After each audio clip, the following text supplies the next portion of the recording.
one thing that's happening is just that people are trying to identify GBA carriers of GBA mutations, right? And then people are trying to identify whether carriers of GBA mutations differ clinically from carriers not of GBA mutations, right? And then I think people, in our session, there's a lot of discussion about the different variants and mutations that can occur in the GBA gene, right? So the GBA gene has many different kind of mutations associated with it. Some of them cause Gaucher's, right, when they're in the homozygous form.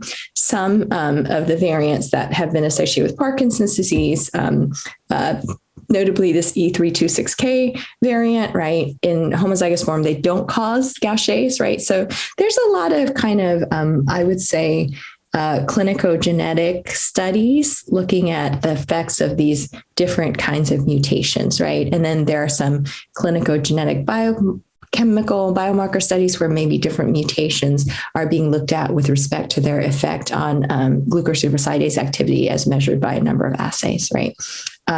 So those, I think, are what's occupying the space. I don't think anything is really happening in terms of precision medicine yet. The trials essentially are kind of the roughest form of like precision medicine, meaning large number of the trials that are targeting the GBA pathway only enroll people who have GBA, variants that have been linked to Parkinson's disease. Okay.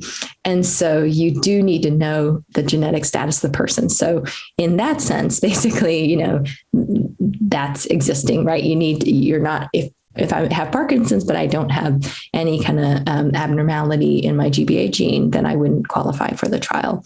But, what I am trying to do is kind of push our field just more towards kind of thinking in these molecular terms, and I think, the reason that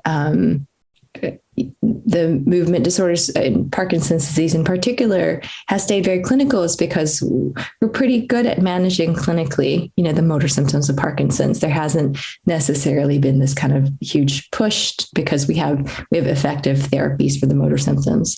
But I do think there's, two big gaps, right? One is just disease modification, right? If I had Parkinson's disease, I would want to try to slow it down, and in addition, we aren't good at all at the cognitive aspects. We don't have good drugs at all for those.